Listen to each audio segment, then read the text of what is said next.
It's 107.9. Yeah. It's 108.5. 109 degrees.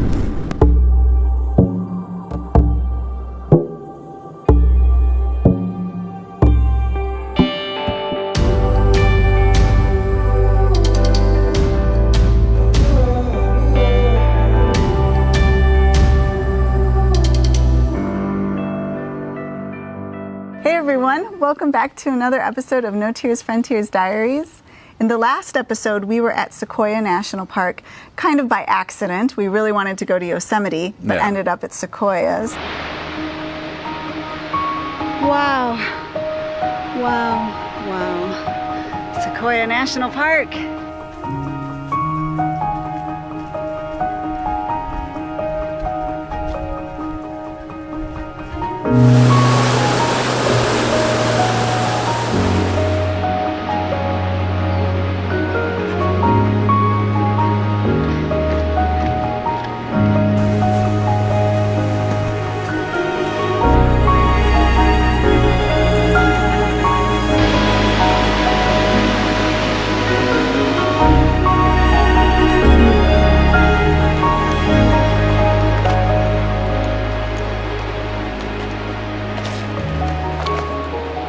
Big old sequoia over there. Sadly, daylight is running thin. We got about an hour's walk back, so we are gonna head back, but I think this was a very good apex that I feel comfortable turning around at. But I think, a reoccurring theme over the last 5 years and still to this day is, a beautiful blunder, if you will. Yeah. There's been a lot of times where we were aiming to do something in particular, and it didn't quite happen the way we wanted it to. And at first it was really upsetting, but then that moment had led to some of the most amazing adventures we've been on. So Very true, and that was a very perfect misadventure. yes. But we split the episode into two because this day is all about us taking a detour through Las Vegas. Yeah. Good morning. Hi, love. It's tea time, you say, right? Coffee. Well, we had a very nice night last night in this beautiful spot. It was super peaceful.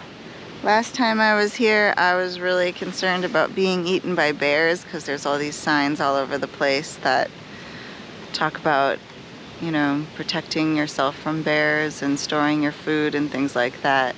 But we did not get eaten by bears. The only thing we were attacked by were mosquitoes. Yeah, we were attacked by a lot of mosquitoes, so that's okay. We were fine in our tent, and I slept really well. How did you sleep, Tim? I slept very well. Now we're gonna have some tea and coffee, and then pack up and head to Vegas, Las baby. Vegas. Righteous and the wicked over here. We go from this to city of sin and lights. So that's interesting. We emotionally felt responsible to separate Sin City and the peaceful bliss of a lone solitude sequoia tree peacefully Very rising true. into the heavens. And there are also a couple of other crazy things that make this day particularly unique. A lot of that has to do with our own personal bad decision making. So, Which we're almost expert at. We're very good at making bad decisions. So the episode is going to begin in 3, 2. I really wanted to go through Las Vegas for no good reason at all. And if anybody knows me well, they know that I don't like large cities. I don't like gambling. I don't like excessive, it's just... It's iconic, though. I understand. You have to. So when we started off the day, we knew it was going to be a long day, and we planned to camp right outside of Las Vegas. Right before Vegas. Even that was going to be a long day for us. It's going to be 6 hours. Yeah. Which for us is the maximum we want to do because we like to take lots of breaks. Yeah. It's hot. And it goes under Death Valley and across the top of Mojave Desert. So it was going to be a very hot dry ride. We were mentally preparing ourselves for this, and it lived up to what we thought it was going to be.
Very hot. It was very hot.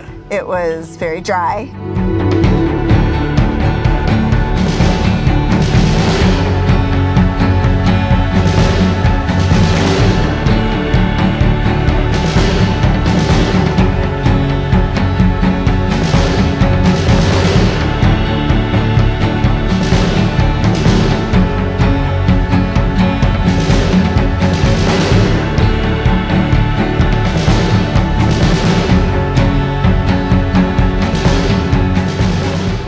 But we were moving along, so at least, you know, the bike wasn't overheating, and usually the bike overheats before we do. But at a certain point in time, we thought, we don't want to camp in this. It's 107.9. Yeah.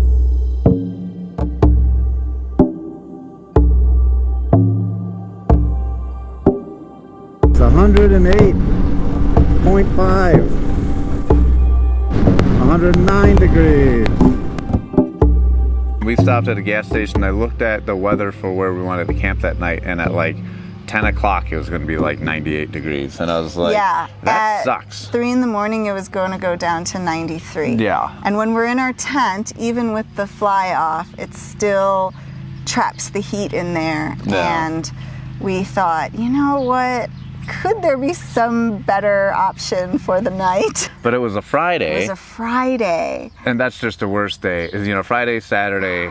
Friday in Las Vegas trying to find a hotel That's is just not dumb. recommended. No. And there's a little town before you get to Vegas, and I called them up because on you know, TripAdvisor or whatever, when you Google it, and it said like $60 or $80. When we called, it was going to end up being like 130 or something dollars. Yeah. And so we quickly decided against that. And in my mind, I knew there was another sanctuary in Utah that we had been to before. This was going to tack on an extra 4 hours on the road. Yeah. But we kept weighing our options, and Tim said, you know, I've had enough coffee. I feel like I can totally do this. I was juiced up. And I was like, well, it does sound nice. So we decided to go through Las Vegas and keep going all the way to St. George in southern Utah. Yeah.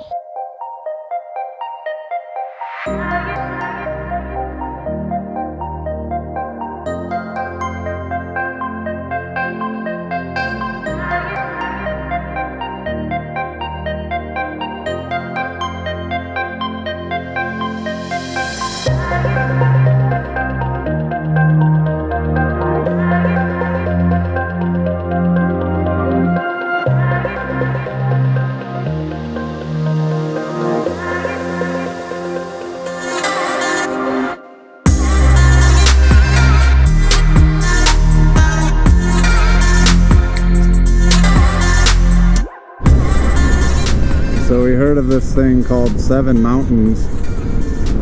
7 magical mountains. 7 magical mountains. Here they are. They are, there's 1, 2, 3, 4, 5, 6, 7. So at least there's 7. But are they magical? I don't believe that they're magical. So nice All those people do, though. roadside attraction stop, or in our case, non-stop, but just roll by. But on our way to Vegas.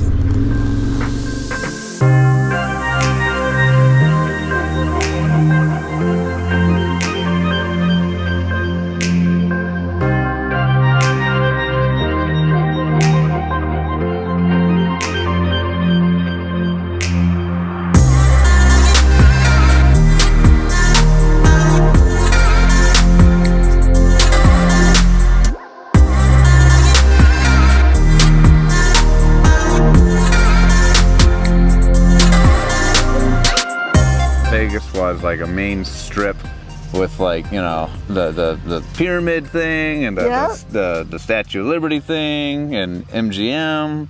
So this is, there's Excalibur.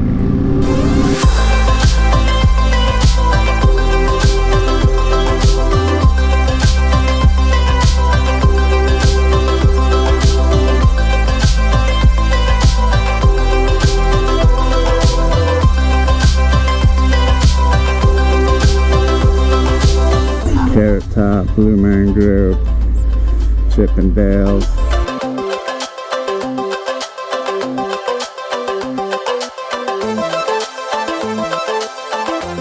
There's a lot of traffic. Again, it was like 108 degrees, and so my bike is like overheating. I'm hitting every red light that we possibly could. So we've been stopping at every red light, and I'm almost overheating because we just can't move. A good pick-me-up, awesome, this is fun ride was supposed to be through Vegas, going, ooh, and the lights and that cowboy dude and, like, you know, all these things. And again, all it was just like red lights and traffic and, you know, casinos. That's the only time that the bikes started to almost overheat. Yeah, it was just the stop and go traffic of going through. It wasn't even, it was Las Vegas Boulevard, but it wasn't as, I mean, no one thinks of romance of Las Vegas, but the romantic What are you talking image about? Everybody gets married there. by, like, a blind Elvis impersonator, you know? But, you know, like, It's romantic in its own way.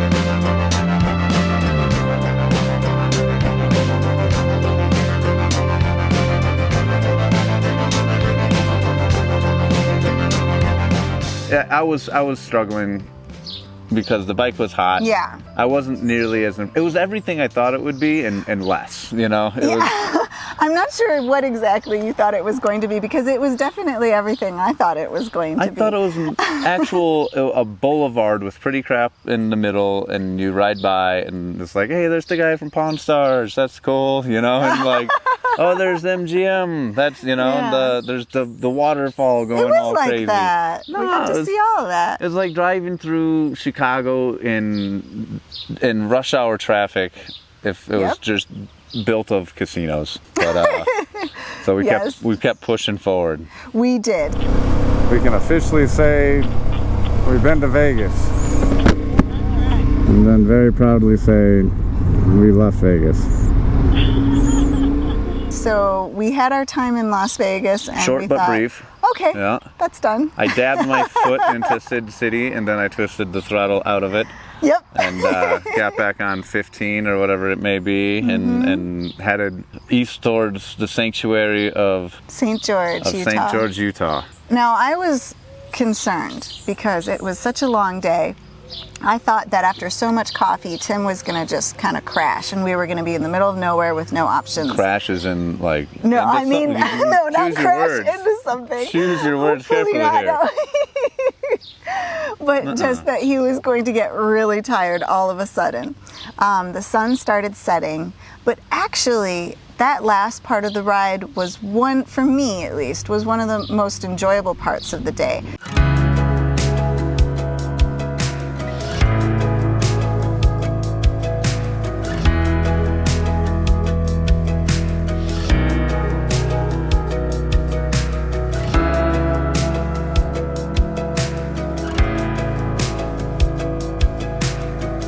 So we rode through Vegas. Now we're pressing on to our really good friend Dana's, just out of St. George, Utah, which will be a home away from home, a home out of the heat. So thank you, Dana. Because the sun was setting, it was getting a little bit cooler, and we passed through these beautiful mountains. Yeah. And it was a lovely ride.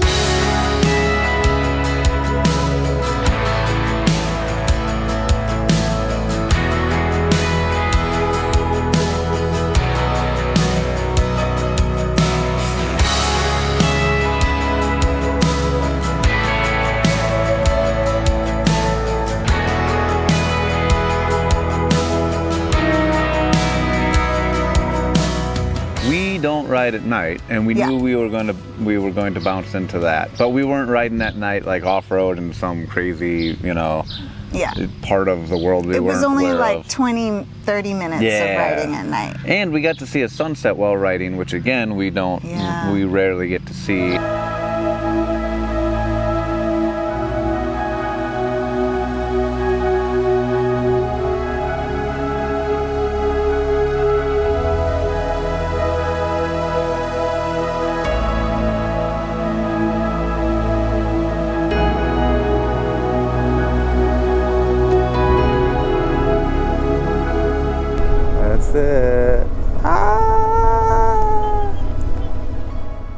And we made it safely, thank you. I didn't crash in either of the terminologies you could be using in your head. Nope, the coffee held strong, and we made it all the way here to Utah. Yeah, and this is our home away from home. Yes, with our dear, dear friends, Dana and Bill, who we've known for years and years. They rescued us many years prior when we were near the Kola Reservoir and got stormed on for days. Yeah, we needed some saving at that point in time, and they were so generous and kind. And we've been here a couple times. They came to our wedding. I mean, you meet wonderful, fantastic people on the road. And it's so amazing when they, when you can call them friends and they keep intertwining in your life. You know, like they're more like family. They are indeed.